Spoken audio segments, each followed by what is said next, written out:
Lao Tzu की ये बात कि जो जानते हैं, जो जागे हुए हैं, वे अपनी शासन व्यवस्था में लोगों के पेटों को तो भरते, उदर को तो भरते, उनकी भूख को तो पूरा करते, लेकिन उनके मन को शून्य करते हैं।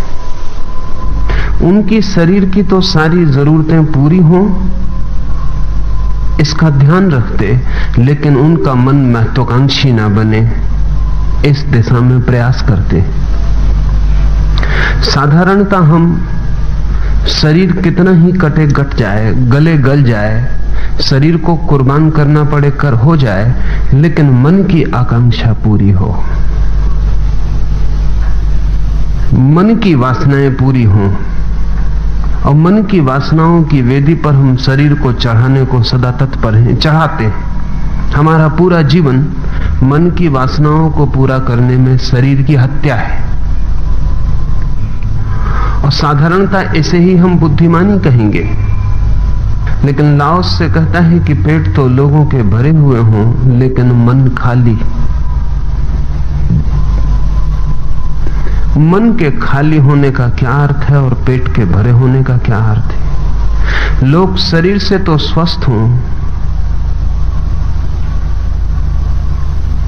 शरीर तो उनका भरा पूरा हो, शरीर तो उनका बलशाली हो, लेकिन मन उनका बिल्कुल कोरा, खाली, शून्य, एम्प्टी हो। और परम स्वास्थ्य की अवस्था वही है जब शरीर भरा होता है और मन खाली होता है। लेकिन हम सब मन को बहुत भर लेते हैं।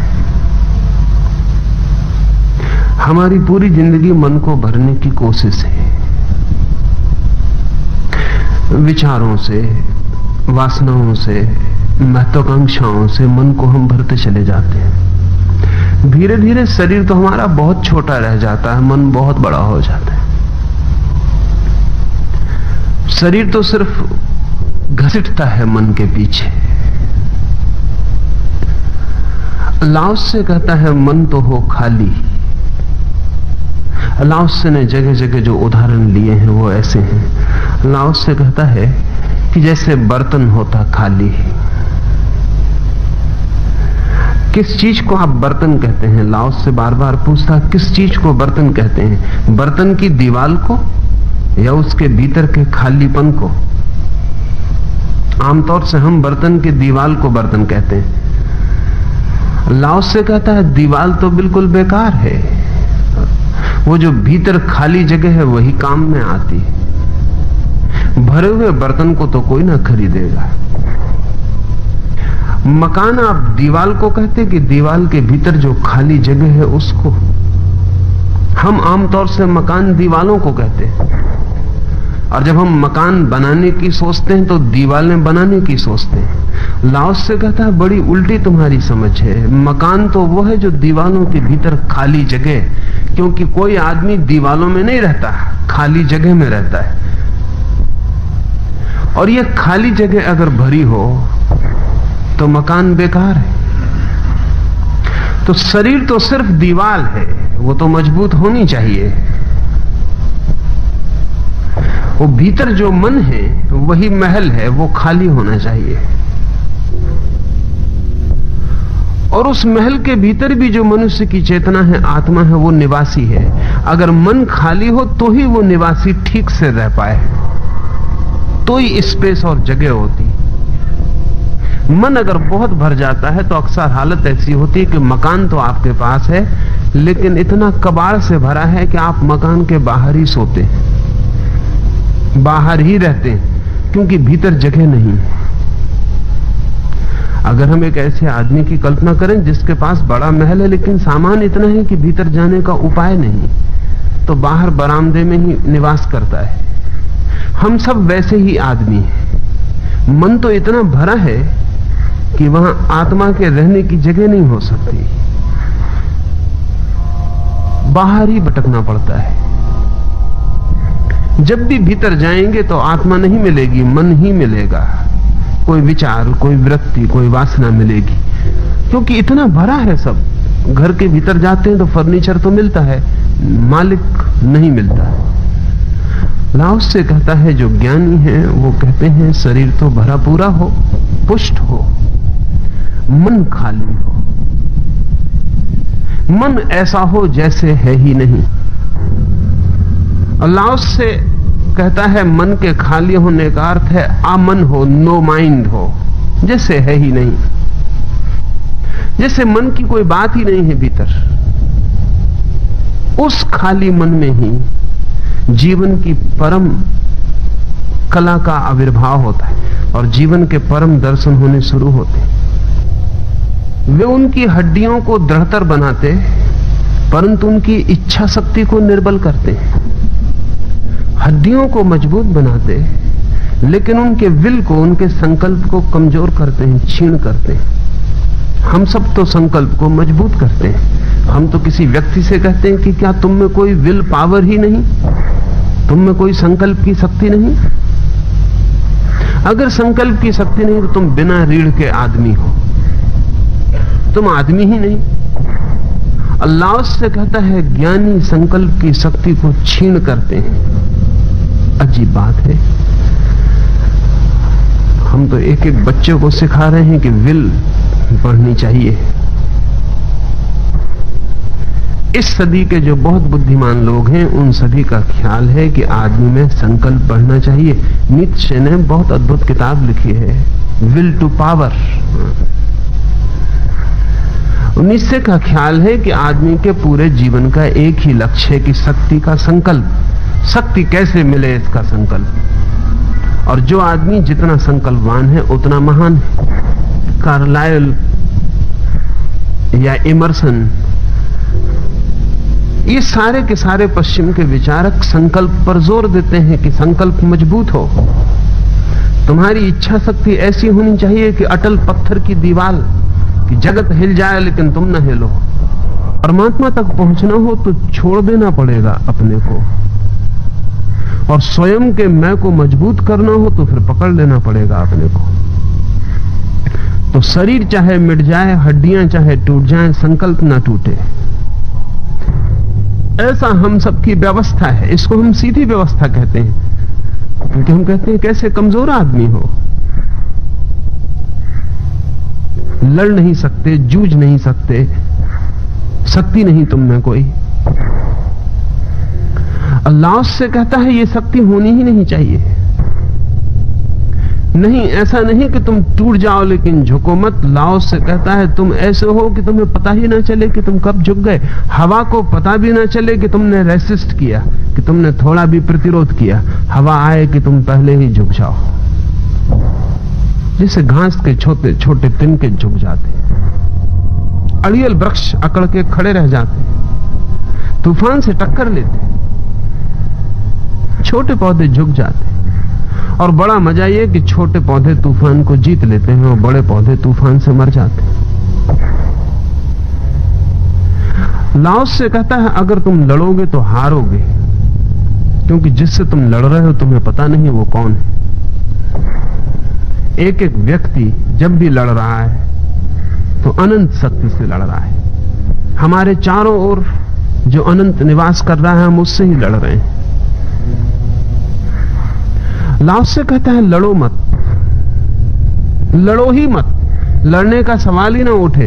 तुम अपने को इतना अलग ही मत मानो कि तुम्हें लड़ना भी है। तुम गिर जाओ, तुम तूफान के साथी हो जाओ, कोऑपरेट विथ इट, उसका सहयोग करो। तूफान पता ही नहीं चलेगा कि तुम्हारे पास से कैसे गुजर गया, और तूफान के गुजर जाने के बाद तुम पाओगे कि तुम्हें तूफान ने छुआ भी नहीं, और तुम पाओगे तुम्हारी शक्ति का इंच भर भी नष्ट नहीं हुआ, क्योंकि तुम लड़े ही नहीं। और हारने का कोई सवाल नहीं है, क्योंकि जिसका तूफान है उसी के तुम हो। वो जो लड़ने आया था, तुम्हें लगा था कि लड़ने आया है, वो लड़ने आया नहीं था, तुम्हारे संकल्प की वजह से तुम्हें लगा था कि लड़ने आया है। तुम लड़ने को उत्सुक थे, इसलिए तुमने उसे शत्रु की तरह व्याख्या कर ली, अन्यथा कोई व्याख्या की जरूरत न थी। इसे थोड़ा समझें, सच में कोई शत्रु होता है या हम व्याख्या करते हैं कि वो शत्रु है?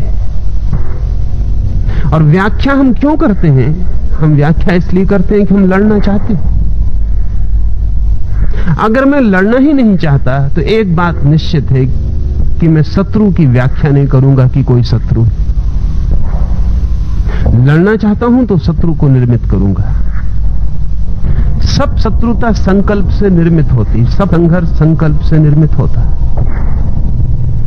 लाओ से कहता तुम तो ऐसे हो जाओ जैसे हो ही नहीं।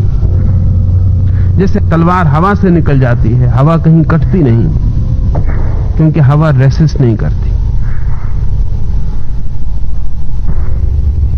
पानी से तलवार गुजार देते हो, पानी कटता नहीं, तलवार काट भी नहीं पाती कि पानी जुड़ जाता है, क्योंकि पानी रेसिस्ट नहीं करता, वो प्रतिरोध नहीं करता। तुम भी लड़ो मत। लाओस से कहता है तुम भी हवा पानी जैसे हो जाओ, काटने वाली शक्ति को गुजर जाने दो। तुम अगर न लड़ोगे तुम उसके गुजरते ही पाओगे कि जुड़ गए हो, तुम टूटे ही नहीं, तुम खंडित ही नहीं हुए। अगर तुम लड़े तो तुम टूट जाओगे। संकल्प को हम जैसा आदर देते हैं, लाओस से ठीक उससे विपरीत उसकी व्याख्या करता है। हम आदर देंगे क्योंकि हमारा सारा जीवन का ढांचा अहंकार पर निर्मित, महत्वाकांक्षा पर खड़ा है। दौड़ना है, कहीं पहुंचना है, कुछ पाना है, धन, यश, पद, मर्यादा, कुछ उपलब्ध करना है, किन्हीं से कुछ छीनना है, किन्हीं को कुछ हमसे न छीन ले, इससे रोकना है। जीवन हमारा एक संघर्ष है। हमारे देखने का ढंग संघर्ष का ढंग है। झुकना नहीं, दुखे तो भारी ग्लानि होगी। लाओस से कहता है ये जीवन के सोचने का ढंग बीमारी में ले जाता है, रुग्णता में ले जाता है। तुम ऐसे हो जाओ जैसे हो ही नहीं। ये जो न होने जैसा होना है वहां संकल्प ना होगा। जापान में जूडो या जिजित्सु की पूरी कला लाओस के इसी सूत्र पर खड़ी। उसे थोड़ा समझ लेना उपयोगी। उससे समझ में आ जाएगा कि लाओस से क्या कहता है। अगर मैं आपको घूसा मारूं तो जो स्वाभाविक प्रतिक्रिया मालूम होती है वो ये है कि आप मेरे घूसे का विरोध करें। विरोध दो तरह का होगा। अगर आपको मौका मिला तो आप मेरे घूसे को रोकेंगे या घूसे के जवाब में घूसा उठाएंगे। अगर मौका न मिला फिर भी घूसा जब आपके शरीर पर पड़ेगा तो आपके शरीर के रग रेशे से प्रतिरोध उठेगा। आपकी मांसपेशियां, आपके स्नायु सब सख्त होकर घूसे को रोकेंगे कि भीतर तक चोट न पहुंच जाए। आपकी हड्डियां कड़ी हो जाएंगी, आपका शरीर भिज जाएगा, खिंच जाएगा, ताकि सख्ती से आप दीवार बना लें और घूसे की चोट भीतर न पहुंच पाए। जूडो की कला इससे बिल्कुल उल्टी, और जूडो की कला से बड़ी कोई कला नहीं है युद्ध के मामले में। और जूडो का थोड़ा सा जानकार भी आपके बड़े से बड़े पहलवान को क्षण भर में चित्त कर देगा, और चित्त कर देगा इस तरकीब से कि लड़ेगा नहीं। जूडो की कला यह कहती है कि जब तुम्हें कोई घूसा मारे तो तुम घूसे को पी जाओ, कोऑपरेट विथ इट, तुम उससे लड़ो मत। जब तुम पर कोई घूसा मारे तो तुम ऐसे हो जाओ जैसे कि तुम एक तकिए जैसे हो, घूसा तुम पर लग गया और तुम पी गए। फर्क समझ लें, घूसे के विरोध में प्रतिरोध और घूसे को पी जाने का। घूसा आपके ऊपर मारा गया है, आप सहयोग करो और घूसे को पी जाओ, उससे कहीं भी लड़ो मत, किसी तल पर भी। और जूडो कहता है घूसे मारने वाले का हाथ टूट जाएगा। घूसे मारने वाले का हाथ टूट जाएगा, क्योंकि घूसा मारने वाला बहुत शक्ति और बहुत संकल्प से मार रहा है। और अगर आपने बिल्कुल जगह दे दी तो उसकी हालत ठीक वैसे हो जाएगी जैसे एक रस्सी को पकड़ के आप खींच रहे हो, मैं खींच रहा हूं और मैंने रस्सी छोड़ दी। मैंने खींचा ही नहीं, मैंने प्रतिरोध न किया। मैंने कहा आप खींचते हो, ले जाओ, तो आप गिर पड़ोगे। जूडो की कला कहती है मारो मत, जब कोई मारे तो उसके सहयोगी हो जाओ, उसको दुश्मन मत मानो। मानो कि जैसे वो अपने ही शरीर का एक हिस्सा है। और तब थोड़ी देर में मारने वाला थक जाएगा और परेशान हो जाएगा, उसकी शक्ति छीन होगी, क्योंकि हर घूंसे में शक्ति बाहर फेंकी जा रही।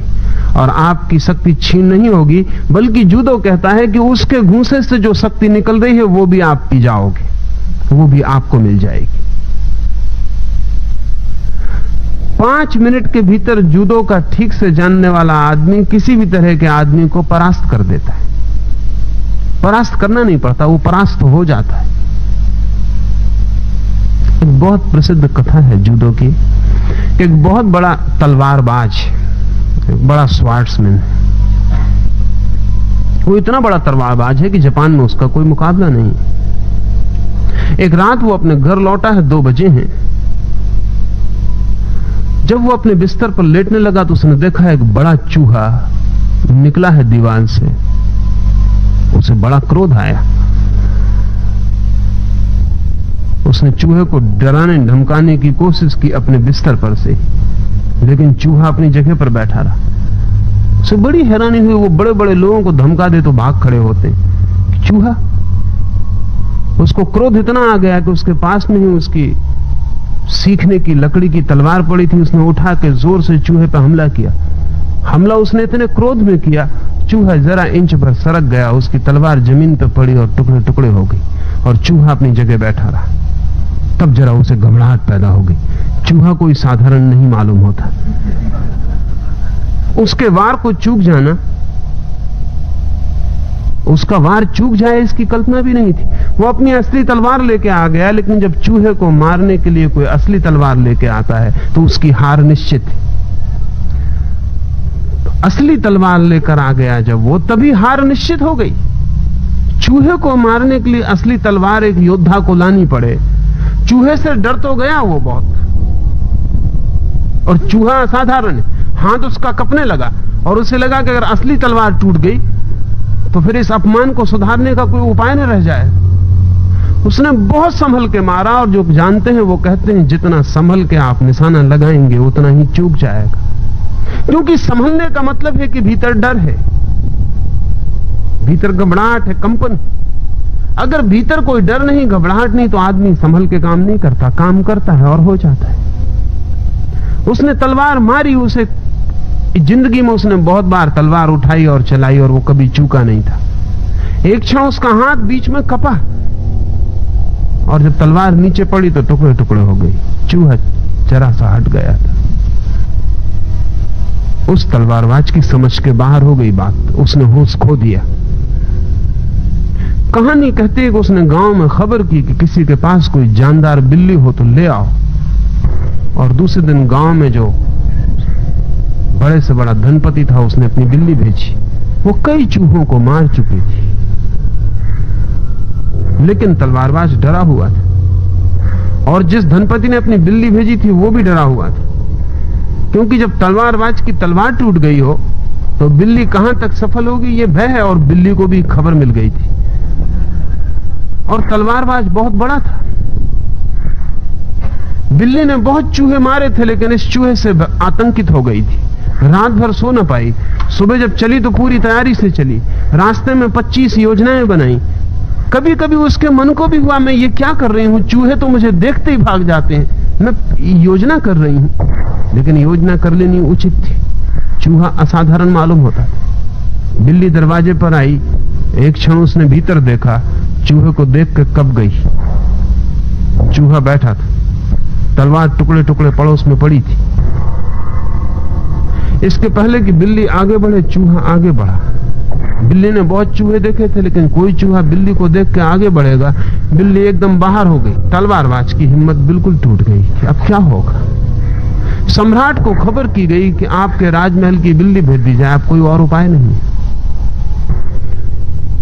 सम्राट के पास जो बिल्ली थी वो निश्चित ही देश की श्रेष्ठतम कुशल बिल्ली थी, लेकिन वही हुआ जो होना था। सम्राट की बिल्ली ने चलते वक्त सम्राट से कहा, आपको शर्म आनी चाहिए, ऐसे छोटे मोटे चूहों को मारने को मुझे भेजते हैं। मैं कोई साधारण बिल्ली नहीं हूं। लेकिन यह भी उसने अपनी रक्षा के लिए कहा था। खबरें पहुंच गई थी कि चूहा आगे बढ़ा, कि बिल्ली वापस लौट गई, कि तलवार टूट गई, कि योद्धा हार गया है, कि चूहे का आतंक पूरे गांव पर छाया हुआ है। चूहा साधारण नहीं है, लेकिन बचाव के लिए उसने राजा से कहा कि साधारण से चूहे को मुझे भेजते। सम्राट ने कहा चूहा साधारण नहीं है और आतंकित मैं भी हूं कि तू लौट तो ना आएगी। जो होना था वही हुआ। बिल्ली गई, उसने जोर से झपट्टा मारा, लेकिन चूक गई, दीवार से उसका मुंह टकराया, लहूलुहान होकर वापस लौट गई। चूहा अपनी जगह था। गांव में एक फकीर के पास और एक बिल्ली थी। इस सम्राट की बिल्ली ने ही कहा कि अब और कुछ रास्ता नहीं है, सिर्फ उस फकीर के पास एक बिल्ली है जो हम सबकी गुरु है और जिससे हमने कला सीखी, शायद उसे कुछ पता हो। वो मास्टर कैट। उस बिल्ली को बुलाया गया। सारे गांव की बिल्लियां इकट्ठी हो गईं। कोई 500 बिल्लियों ने भीड़ लगा ली मकान के आसपास, क्योंकि चमत्कार का मामला। और अगर फकीर की बिल्ली हारती है तो फिर बिल्ली सदा के लिए चूहों से हार जाएगी। चूहा अपनी जगह बैठा। फकीर की बिल्ली जब भीतर जाने लगी तो सभी बिल्लियों ने सलाह दी कि देखो ऐसा करना, कि देखो ऐसा करना, कुछ ऐसा कर लेना। उस फकीर की बिल्ली ने कहा ना समझो, अगर योजना बनाओगी चूहे को पकड़ने की तो चूहे को कभी ना पकड़ पाओगे, क्योंकि जिस बिल्ली ने योजना बनाई वो हार गई। योजना बनाने का मतलब ये है कि चूहे से डर गए तुम। चूहे है ना, पकड़ लेंगे। कोई पकड़ने में कला की जरूरत नहीं है, बिल्ली होना ही हमारी कला है, हम पकड़ लेंगे। योजना मैं नहीं बनाऊंगी। योद्धा ने भी कहा कि थोड़ा सोच लो, क्योंकि यह आखिरी मामला है। अगर तू भी लौट गई तो मुझे घर छोड़ के भाग जाना पड़ेगा, क्योंकि भीतर इस कमरे के मैं अब नहीं जा सकता हूं। तो चूहे को देखना भी ठीक नहीं है। अब वो वहीं बैठा है अपनी जगह पर। उस बिल्ली ने कहा यह भी कोई बात है, सब शांत रहे। वो बिल्ली भीतर गई और चूहे को पकड़ के बाहर आ गई। बिल्लियों की भीड़ लग गई। उन सब ने पूछा कि चूहे को तूने पकड़ा कैसे?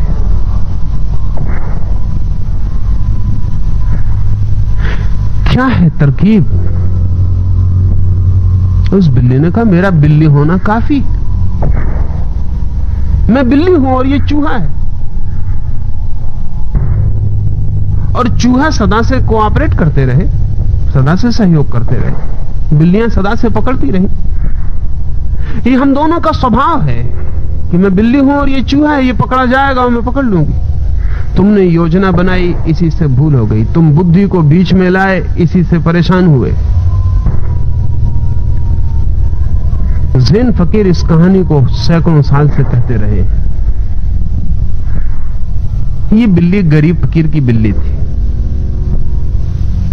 सम्राट की बिल्ली के बराबर इसके पास शरीर भी ना था, ताकत भी ना थी, इसके हाथ में तलवार भी ना थी। ये साधारण बिल्ली थी। पर उस बिल्ली ने कहा कि मेरा स्वभाव, ये चूहे का स्वभाव, इसमें कोई अनहोना नहीं हुआ है। जिजित्सु या जुदो सिखाने वाले लोग कहते हैं कि प्रकृति का एक नियम और एक स्वभाव है। अगर कोई घूंसा आपकी तरफ मारा जाए, अगर आप प्रतिरोध करें तो दोनों शक्तियां लड़ती हैं और दोनों शक्तियों में संघर्ष होता है, दोनों शक्तियां क्षीण होती हैं। अगर आप प्रतिरोध ना करें तो एक ही तरफ से शक्ति आती है, दूसरी तरफ खाली गड्ढा बन जाता है, शक्ति आत्मसात हो जाती है, दूसरा व्यक्ति परेशान हो जाता है, वो योजना करके हमला करता है और आप अनायोजित बिना किसी प्लानिंग के चुपचाप हमले को पी जाते हैं। अगर ऐसा शून्य भीतर बन जाए कि किसी हमले का कोई प्रतिरोध ना हो, क्योंकि भीतर कोई प्रतिरोध करने वाला संकल्प ही ना रहा, तो उस शून्य में जगत की महानतम शक्ति का आविर्भाव होता है। लाओस से कहता है संकल्प क्षीण हो, उसका अर्थ है कि संकल्प शून्य हो, भीतर शून्यवत हो जाओ, कुछ होने की कोशिश मत करो। उस बिल्ली ने कहा कि तुम सब बिल्लियां बिल्ली होने की कोशिश कर रही हो। बिल्ली होने की कोई कोशिश करनी पड़ती? तुम बिल्ली हो। तुम्हारी कोशिश ही तुम्हें तकलीफ में डाल रही है। तुम हमला बनाने की योजना में पड़ी हो। जुदू का शिक्षक सिखाता है कि हमला मत करना, सिर्फ हमले की प्रतीक्षा करना, और जब हमला आए तो तुम एक ही बात का ध्यान रखना कि तुम उसे आत्मसात कर जाओ। और अगर कोई गाली दे और आप गाली को आत्मसात कर जाएं, तो जिसने गाली दी है वो कमजोर हो जाता है। करें और देखें। और जिसने गाली चुपचाप पी ली है, दबाई नहीं, दबाना नहीं है, पी ली,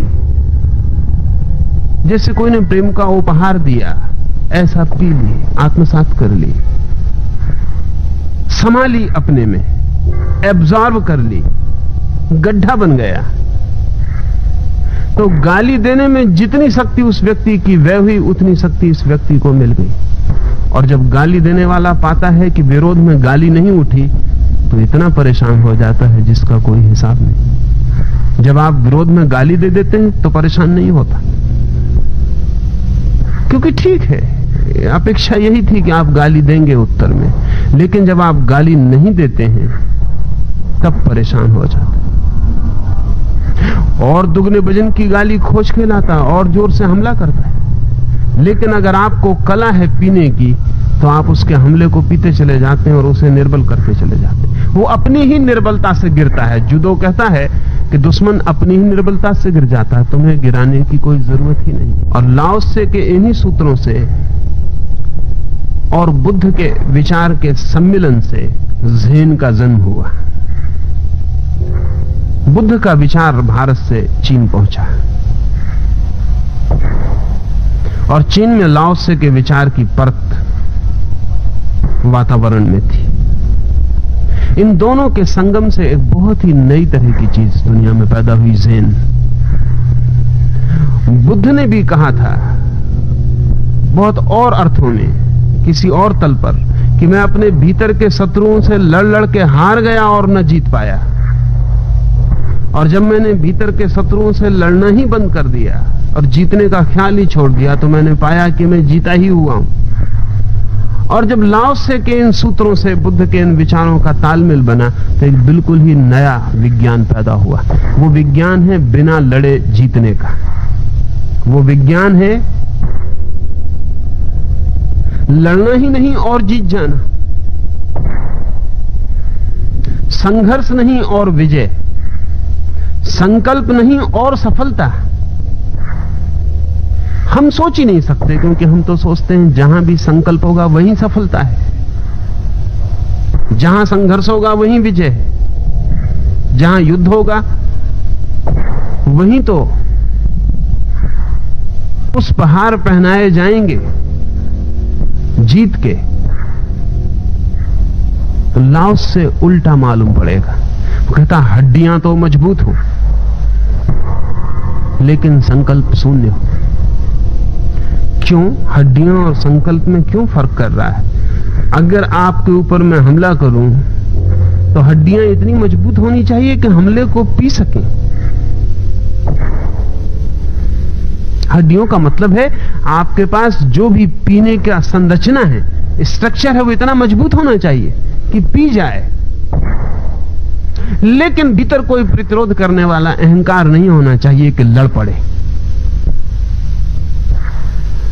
ध्यान रहे, लड़ने के लिए उतने मजबूत शरीर की जरूरत नहीं है जितना लड़ाई पीने के लिए मजबूत शरीर की जरूरत है। कमजोर शरीर वाला भी लड़ सकता है, और अक्सर ऐसा होता है कि कमजोर हो शरीर और दिमाग हो पागल तो खूब लड़ सकता है। कोई शरीर की कमजोरी से लड़ने में बाधा नहीं पड़ती। शरीर की कमजोरी लड़ने में बाधा नहीं, बल्कि सच्चाई तो यह है कि कमजोर शरीर लड़ने को बहुत आतुर होता है। सुना है मैंने कि हांगकांग में पहली दफा जो अमेरिकन उतरा, उसने हांगकांग के बंदरगाह पर 2 चीनियों को लड़ते देखा। लाओ त्से की परंपरा से ही जुड़े हुए अनेक परंपराएं चीन में विकसित हुई। वो 10 मिनट तक खड़ा होकर देखता रहा कि वो बिल्कुल एक दूसरे के मुंह के पास मुंह ले आते हैं, घूंसा उठाते हैं, एक दूसरे की नाक तक घूंसा ले जाते हैं, बड़ी गालियां देते हैं, बड़ी चीख पूर मचाते हैं, लेकिन हमला नहीं होता। 10 मिनट में वो थोड़ा हैरान हुआ कि किस प्रकार की लड़ाई। उसने अपने गाइड को पूछा कि क्या हो रहा है, क्योंकि उसको समझ में नहीं आया कि लड़ाई हो रही, क्योंकि लड़ाई कैसी, इतने निकट घूंसे पहुंच जाते हैं और वापस लौट जाते हैं, ये कोई खेल हो रहा है। उस गाइड ने कहा कि ये चीनी ढंग की लड़ाई है, चाइनीज वे ऑफ फाइटिंग। कहा कि लेकिन फाइट तो हो ही नहीं रही, लड़ाई तो हो ही नहीं रही, 10 मिनट से मैं देख रहा हूं, इतने निकट दुश्मन हो और घूंसा इतने करीब आ जाता हो, फिर वापस क्यों लौट जाता। तो उस गाइड ने कहा कि 2500 साल से इस मुल्क में एक ख्याल है कि जो पहले हमला करे वो कमजोर, वो हार गया। तो ये दोनों प्रतीक्षा कर रहे हैं, जो पहले हमला करे वो कमजोर, वो हार गया। उसने काबू पहले खो दिया, वो कमजोरी का लक्षण है। तो ये सब भीड़ भी खड़े होकर ये देख रहे, देखें कौन हारता है। और हार का लक्षण ये होगा कि हमला हुआ कि भीड़ हट जाएगी, बात खत्म हो गई, फलां आदमी हार गया जिसने हमला किया पहले। और ये दोनों एक दूसरे को उकसा रहे हैं कि हमला करो। अब इसमें कौन हारता है ये देखना है। और हार का बड़ा अजीब सूत्र है, वो जो हमला करेगा वो हार गया। लाओ से की धारणा है कि कमजोर हमला पहले कर देता है। मैंने कल मैकियावेली का नाम लिया आपसे, और मैकियावेली और लाओ से में बड़ी समान अंतर बात है। मैकियावेली कहता है सुरक्षा का सबसे बड़ा उपाय पहले हमला कर देना है। The best way to defend is to attack first. अगर सुरक्षा चाहते हो तो पहले ही हमला कर दो। वो ठीक कह रहा है, वो ठीक इसलिए कह रहा है कि इतनी देर मत करो, हमला पहले ही कर दो। अगर कमजोर भी पहले हमला कर दे मैकियावेली के हिसाब से, तो उसके जीतने की संभावना बन जाएगी, वो आगे हो गया। और मैकियावेली जो संदेश दे रहा है वो कमजोरों के लिए दे रहा है। असल में सुरक्षा कमजोर के लिए ख्याल है। लाओ से कहता है कि हमला आए तो पी जाओ, हमला करने का तो सवाल ही नहीं, पहले क्या पीछे भी करने का सवाल नहीं, उसे आत्मलीन कर लेना है। ऐसा हो सके कि शरीर हो स्वस्थ, मन हो शून्य, हड्डियां हो मजबूत, मकान की दीवारें हो सुदृढ़, और भीतर मालिक हो जैसे नहीं है। तो लाओ से कहता है परफेक्ट मैन, पूर्ण आदमी का जन्म होता है, पूर्ण मनुष्य का जन्म होता है। यह धारणा उल्टी है हमारे सबके हिसाब में, यह धारणा उल्टी है। और ये उल्टी इसलिए दिखाई पड़ती रहेगी कि हमारे सोचने के सारे मापदंड लाओ से बिल्कुल विपरीत है। हम कहेंगे ये कमजोरी है, कायरता है कि कोई हमला करे और तुम जवाब ना दो। हम कहेंगे ये कायरता है कि कोई हमला करे और तुम जवाब ना दो। जिंदगी पुकारे लड़ाई के लिए और तुम खड़े रह जाओ, कि तूफान चुनौती दें और तुम लेट जाओ, कि नदी बहाने लगे तुम्हें और तुम बह जाओ और उल्टे ना बहो। नसरुद्दीन को खबर दी है उसके घर के आसपास के पड़ोसियों ने कि तू भाग जल्दी, तेरी पत्नी नदी में गिर पड़ी, पूर है तेज, वर्षा के हैं दिन, धार है कड़ी, और डर है कि पत्नी शीघ्र ही सागर में पहुंच जाएगी, तू भाग।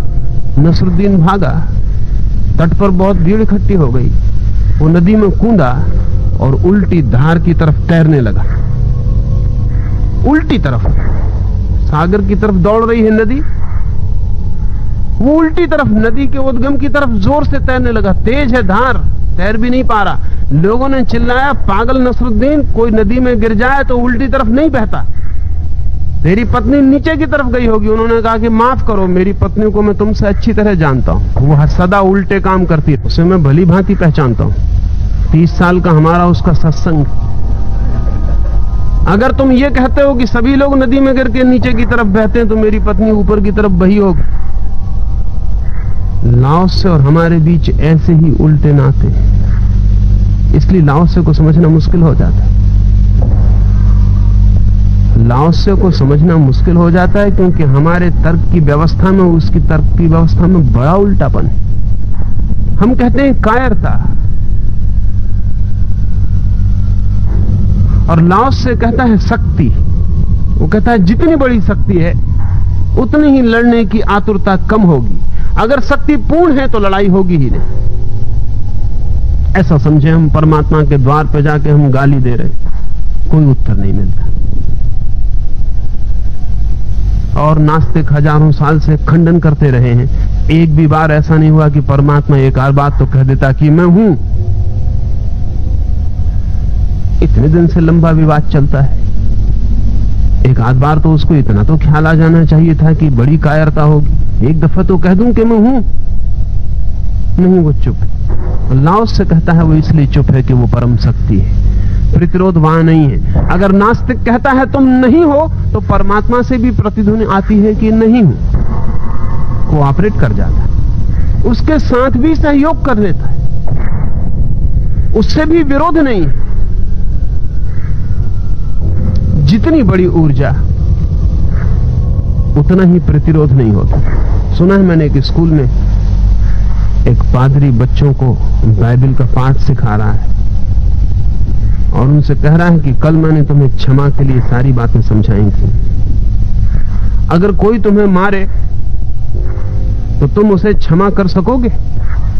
एक छोटे से लड़के को उसने खड़े करके पूछा कि तेरा क्या ख्याल है, अगर कोई लड़का तुझे घूंसा मार दे तो तू उसे क्षमा कर सकेगा? उस लड़के ने कहा कर तो सकूंगा अगर वो मुझसे बड़ा हो, कर तो सकूंगा अगर वो मुझसे बड़ा हो, छोटे को करना जरा मुश्किल पड़ जाएगा। असल में हम सबकी मनोदशा ऐसी ही है, जिसको हम दबा सकते हैं हम दबा देते हैं, जिसको हम सता सकते हैं उसे हम सता देते हैं, जिसको हम चोट पहुंचा सकते हैं उसे हम चोट पहुंचा ही देते हैं, जिसे हम नहीं पहुंचा सकते तब हम बड़े सिद्धांतों की बात कर लेते हैं। लाओस से कह रहा है कि तुम्हारे भीतर वो बिंदु ही ना रह जाए जो छोटे बड़े को सोचता है, इसके साथ उसके साथ सोचता है, इस स्थिति में क्या करूं उस स्थिति में क्या करूं सोचता है, वो बिंदु ही ना रह जाए, तुम्हारे भीतर संकल्प ही ना रह जाए। लाओसे को अगर एक छोटा बच्चा भी चांटा मार दे तो भी जवाब नहीं देगा, और एक सम्राट भी हमला बोल दे तो भी जवाब नहीं देगा। इस सूत्र को ठीक से ले लें तो साधना का बड़ा सूत्र है। कभी छोटा सा प्रयोग करके देखें, एक 7 दिन के लिए अप्रतिरोध का, नॉन रेसिस्टेंस, कि कुछ भी होगा पी जाएंगे, प्रयोगात्मक। एक 7 दिन के लिए कुछ भी होगा पी जाएंगे। जिन जिन चीजों में कल प्रतिरोध किया था प्रतिरोध नहीं करेंगे, या जिन जिन चीजों में कल दबाना पड़ा था दबाएंगे नहीं, पी जाएंगे। और एक 7 दिन में आप पाएंगे कि आप इतनी शक्ति अर्जित कर लेते हैं जिसका कोई हिसाब लगाना मुश्किल। आपके पास इतनी ऊर्जा, इतनी एनर्जी इकट्ठी हो जाती जिसका हिसाब नहीं, तब मुश्किल हो जाएगा उसके बाद इस ऊर्जा को व्यर्थ डिसिपेट करना। हम सब डिसिपेट कर रहे हैं, फेंक रहे हैं। सड़क से गुजर रहे हैं, एक छोटा सा बच्चा सड़क के किनारे खड़े होकर हंस दे और आप में प्रतिरोध शुरू हो गए, प्रतिरोध शुरू हो गए। लाओसे पर किसी ने एक गांव में हमला कर दिया था। लाओसे ने तो लौट के भी नहीं देखा कि वह आदमी कौन है, वो चलता ही गया। उस आदमी को बड़ी बेचैनी हुई, उसने लौट के भी नहीं देखा कि पीछे से लकड़ी किसने मारी। वह आदमी भागा हुआ आया, उसने लाओसे को रोका और कहा कि लौट के तो देख लो, अन्यथा हमारा मारना बिल्कुल बेकार ही गया। कुछ तो कहो, लाओ से ने कहा, कभी भूल चूक से अपना ही नाखून हाथ में लग जाता है तो क्या करते? कभी राह चलते अपनी ही भूल से गिर पड़ते हैं, घुटने टूट जाते तो क्या करते? लाओ से ने कहा, एक बार ऐसा हुआ कि मैं नाव में बैठा था और एक खाली नाव आके मेरी नाव से टकरा गई तो मैंने क्या किया? लेकिन अगर उस दूसरी नाव में कोई मल्लाह बैठा होता तो झगड़ा हो जाता, खाली नाव थी तो कुछ ना किया, कोई मल्लाह बैठा होता तो झगड़ा हो जाता। लेकिन उसी दिन से मैंने समझ लिया कि जब खाली नाव को कुछ नहीं किया तो मल्लाह भी बैठा हो तो क्या फर्क पड़ता है? तुमने अपना काम कर लिया, तुम जाओ, मुझे मेरा काम करने दो। वो आदमी दूसरे दिन पुनः आया और उसने कहा, मैं रात भर सो नहीं सकता। तुम आदमी कैसे हो? तुम कुछ तो करो, तुम कुछ तो कहो ताकि मैं निश्चिंत हो जाऊं। स्वभाव था उसके मन में बहुत कुछ कठिनाई चलती रही होगी। हम सब अपेक्षाओं में चलते हैं। अगर मैं गाली देता हूं तो मैं मान के चलता हूं कि गाली लौटेगी, लौट आती है तो नियमानुसार सब हो रहा है, नहीं लौटती है तो बेचैनी होती है। बेचैनी उतनी हो जाती है कि मैं अगर प्रेम करता हूं तो मान के चलता हूं कि प्रेम लौटेगा, नहीं लौटता है तो जैसी बेचैनी हो जाती है। हम सबके लेन देन के सिक्के तय हैं। लाओ से कहता है, ये सिक्कों को बदल डालो, भीतर हो जाओ शून्यवत, संकल्प को हटा दो और जो होता है होने दो। हम कहेंगे तब तो मौत आ जाएगी, बीमारी आ जाएगी, कोई लूट ही लेगा, सब बर्बाद ही हो जाएगा। हम 1000 दलीलें खोज लेंगे जरूर, लेकिन हमारी दलीलों का बहुत मूल्य नहीं है,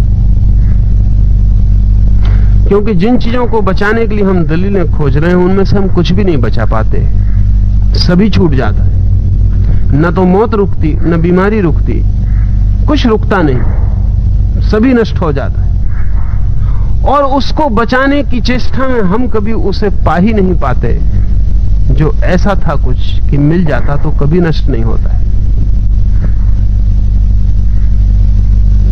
एक बार 7 दिन का छोटा सा प्रयोग करके देखें। मेरे लिए तो सन्यास का अर्थ यही है जो लाओ से कह रहा है। यही अर्थ है सन्यास का कि ऐसा व्यक्ति जिसने संकल्प छोड़ दिया,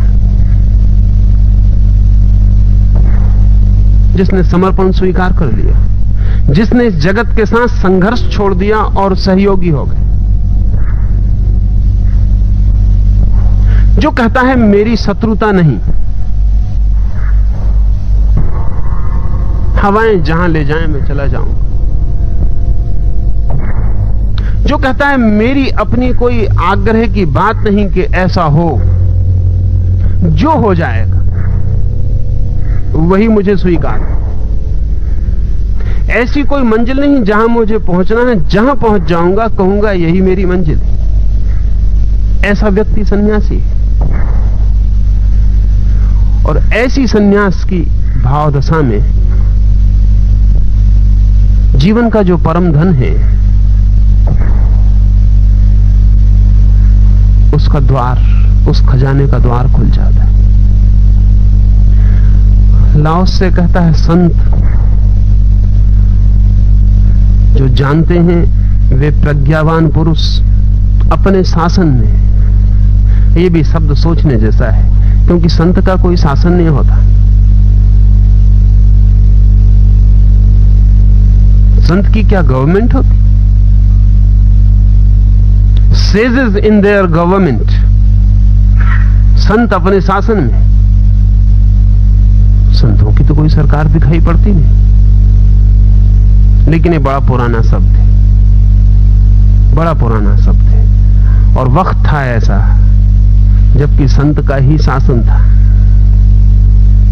कोई गवर्नमेंट नहीं थी उसकी, कोई शासन व्यवस्था ना थी, कोई स्ट्रक्चर ना था, लेकिन शासन उसी का था।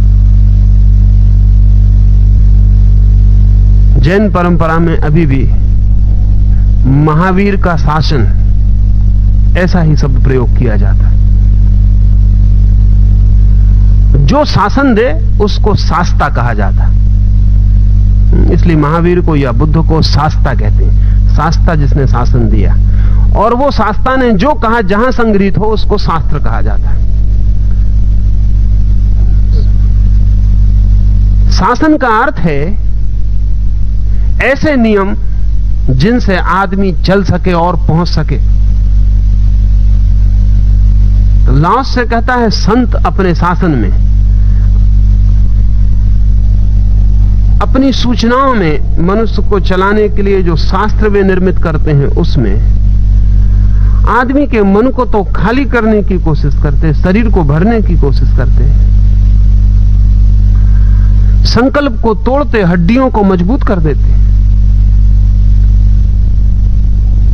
सारे हठ योग की पूरी प्रक्रियाएं हड्डी को मजबूत करने की प्रक्रियाएं, और भीतर से संकल्प को हटा के समर्पण को ये ख्याल में आ जाए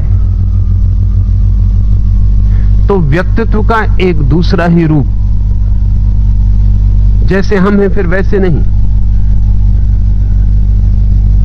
देखने का और ही ढंग, एक दूसरा गेस्टाल्ट।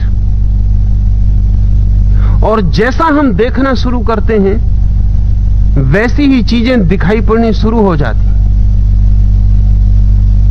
अगर आपने तय कर रखा है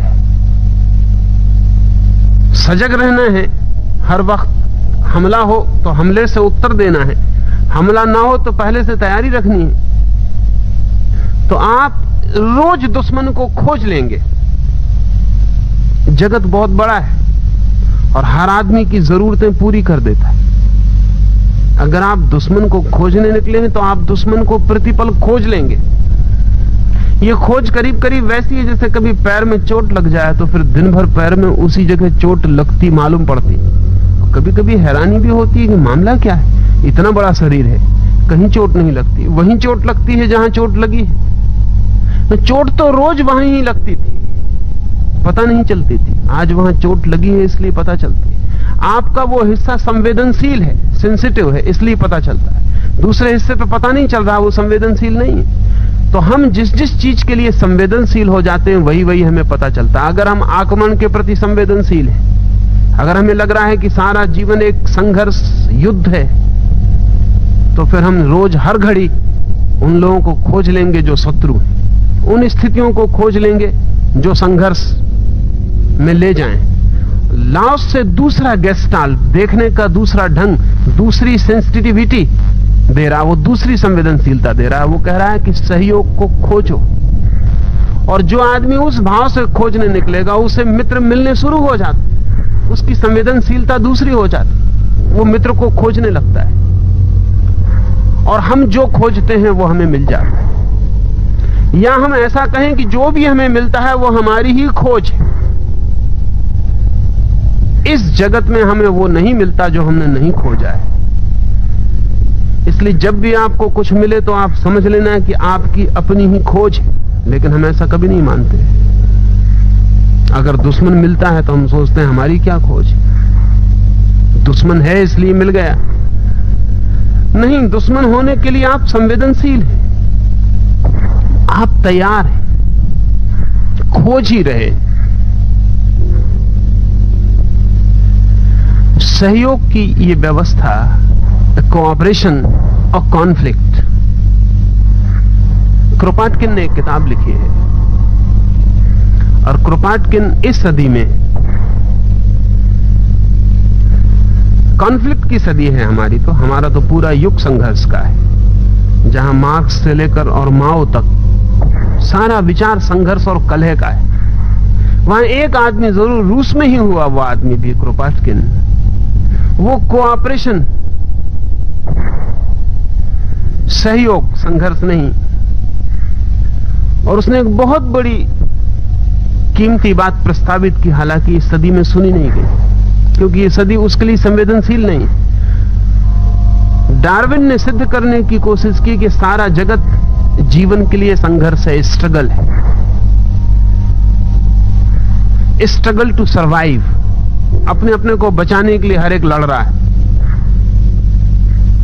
और उसने यह भी सिद्ध किया कि इसमें वही बच जाता है जो फिटेस्ट है। और फिटेस्ट का मतलब ये, जो युद्ध में सर्वाधिक कुशल है वही बच जाता है। डार्विन से लेकर फिर इन 300 सालों में सारे जगत में संघर्ष का विचार परिपक्व होता चला गया। और मजे की बात है कि संघर्ष के परिपक्व विचार ने हमें संघर्ष के लिए और उन्मुख बनाया।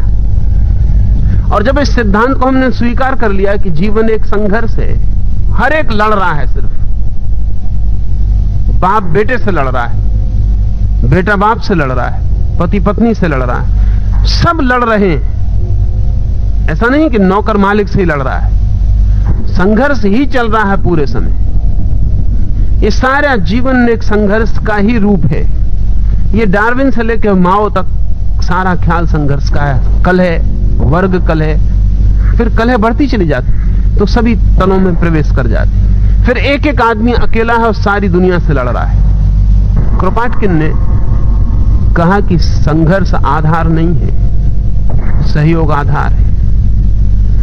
और मजे की बात उसने ये कही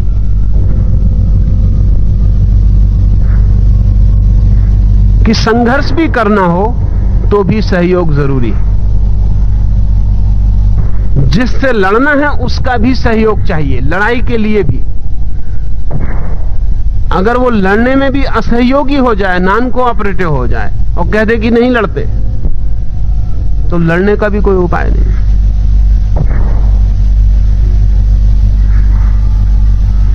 ये बहुत मजे की बात क्रोपाटकिन ने कही कि संघर्ष के लिए सहयोग अनिवार्य है, लेकिन सहयोग के लिए संघर्ष अनिवार्य नहीं।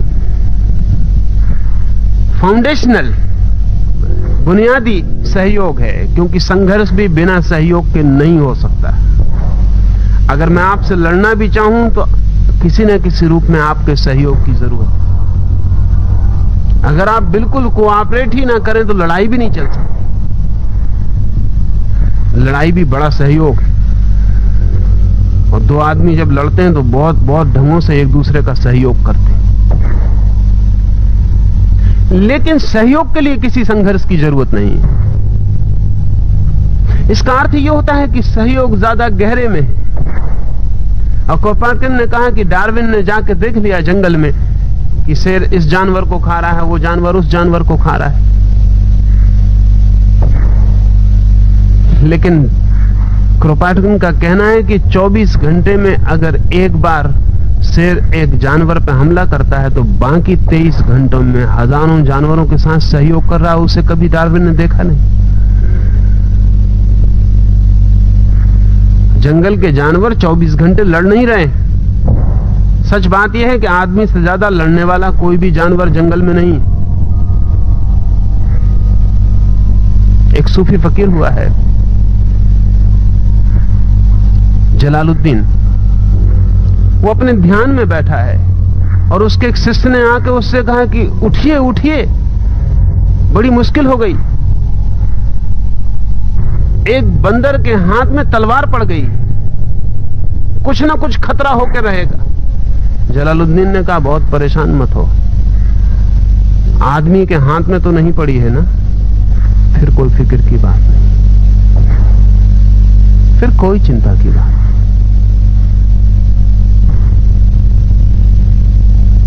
आदमी के हाथ में पड़ गई हो तो फिर उठना पड़े, फिर कुछ उपद्रव होकर रहेगा। जंगल में इतना संघर्ष नहीं जैसा हमें ख्याल है। और हम सबको ख्याल है कि जंगल एक संघर्ष है, कॉन्फ्लिक्ट है, हिंसा है।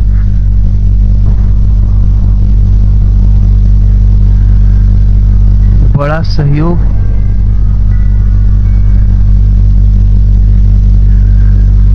लेकिन आदमी ने जो जंगल बनाया है, जिसका नाम सभ्यता है, समाज है, वो बिल्कुल संघर्ष है और दिखाई बिल्कुल नहीं पड़ता है।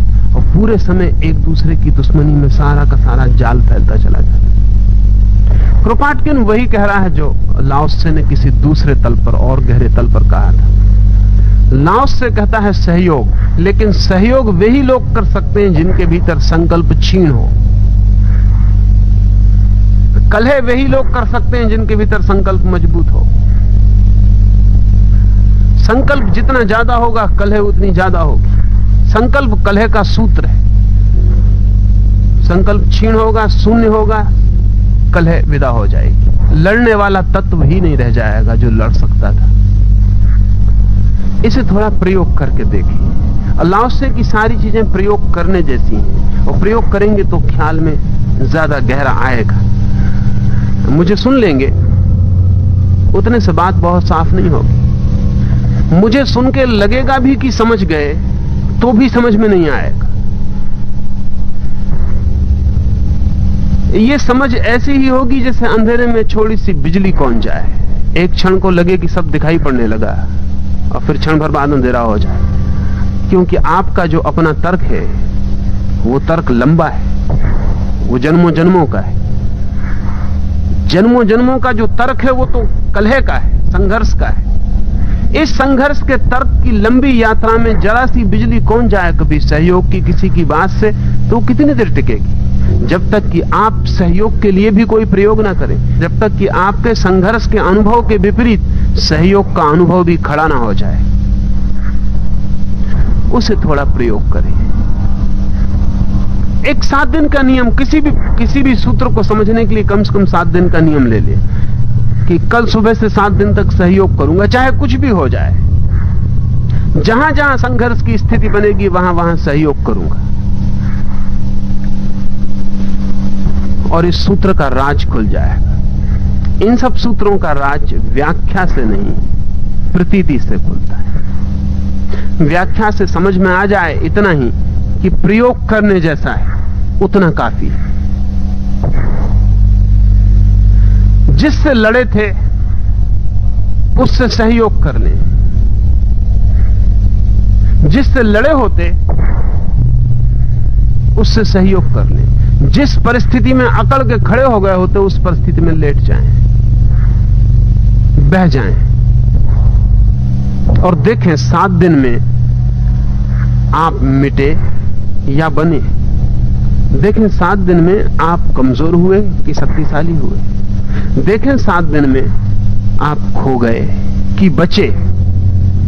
देखें 7 दिन में कि आप बीमार हैं या स्वस्थ, और एक बिल्कुल ही नए तरह के स्वास्थ्य का गुण अनुभव में आना शुरू हो सकता है। आज इतना ही।